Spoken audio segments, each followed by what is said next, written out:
Yeah, I mean, he's our best player. I don't think I'm out of order saying that, but he is our best player, and he's a leader. He's a leader in many different ways. He's a technical leader, but he's a leader in terms of his mannerisms, how he carries himself, the example that he sets, and sometimes we don't probably speak about that enough because he's not the most loudest and outspoken person, but we know what type of leader we've got, we know what type of character we've got, and when you put in performances like he did last night that can influence games, that's the best type of leader that you can get. He's obviously not Tottenham captain, but you know, sort of but the England captain, and I guess through doing that, you get a lot of experience and a lot of kind of knowledge and qualities to bring. Yeah, it's a massive responsibility to have that armband for the country that we live in.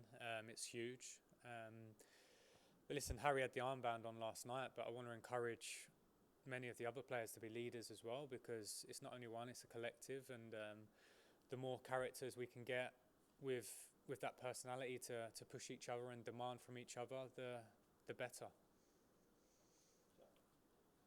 Harry was also speaking last night about there maybe being some frustrations building up within the squad since the Southampton game and dropping those 2 points and the goals as well. Is that maybe something you felt released this week? Is it feeling slightly different? No, I wouldn't say so. I mean, when you concede late goals and drop 2 points, it's going to be frustrating against any opposition. That's just football.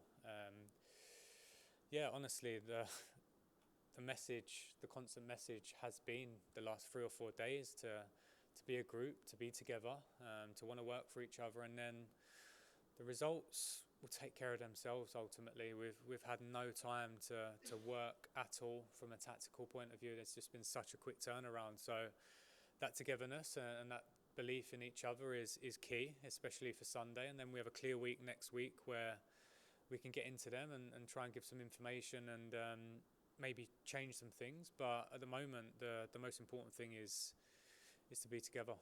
You spoke on Wednesday about feeling ready for this. You just said you've never had any doubt in your own ability. Did last night sort of confirm what you felt, give you a real taste for wanting to be a manager more permanently?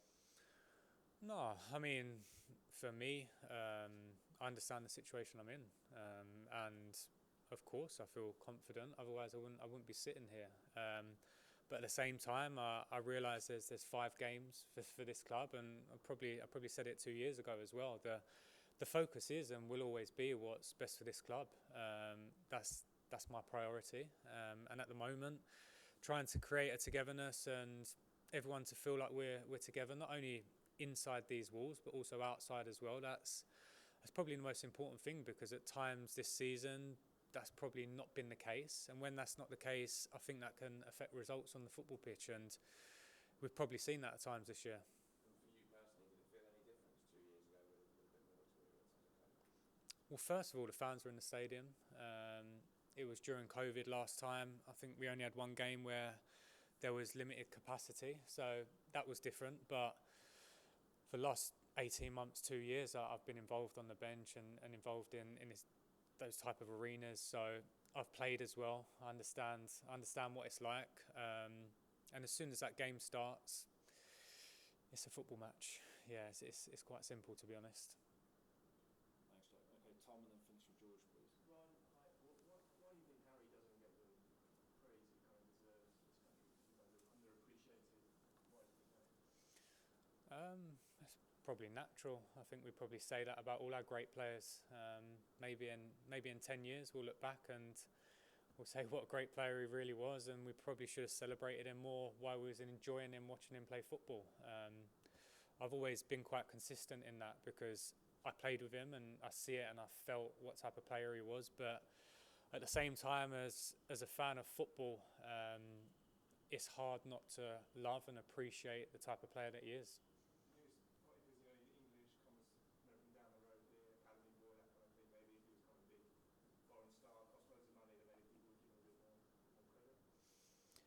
I'm not sure. I can't really answer that question, but in terms of what you'd like to see in any player coming through a system, coming through an academy, representing the club they love, consistently putting in top performances, and also as well, and probably don't get spoken about enough off the pitch. We're talking about someone that has acted in the right way for over a decade now. There's been no problems, no negativity in terms of any scandals. That says a lot for me. That says a lot. Listen, I know Harry very well. I know his family very well as well, and he's an example of what I'd want any young kid to look up to.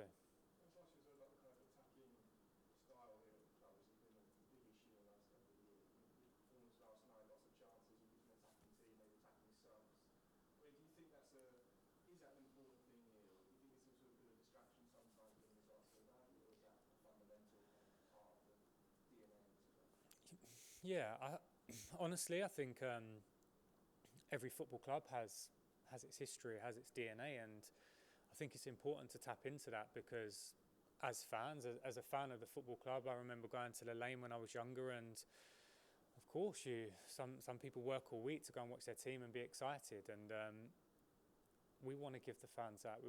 I felt like in the game last night, and I hope that they went home and felt a team that were working for the badge, working for each other, because I certainly felt the fans with us last night from minute one, and that's a big thing for any football club.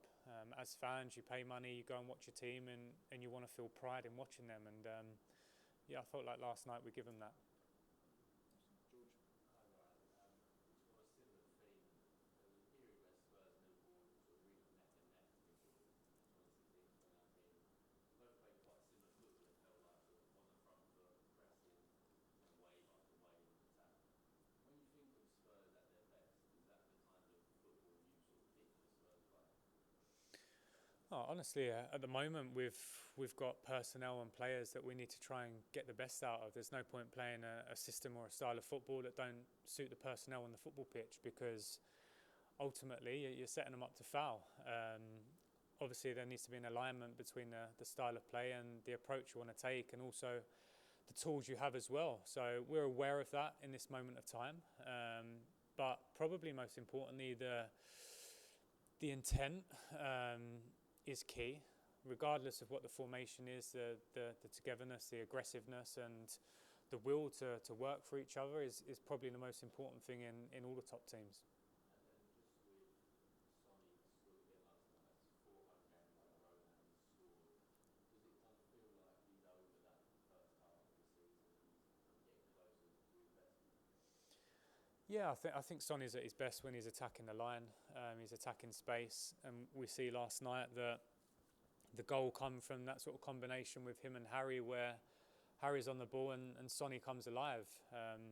Sonny's had many chances this season, and he probably could have ended up with 20, 25 goals at this stage of the season if he'd have been a bit more clinical or had a bit more luck at times. So the most pleasing thing for me throughout this season, yes, Sonny's been disappointed. He hasn't scored more goals, but ultimately he's always got in the positions. He's continued making the runs, and when you're an attacking player, that's key, because at some point your luck will change, your goal will go in, and you'll find a rhythm and start scoring again. So hopefully Sonny will be key for us in the next 5 games.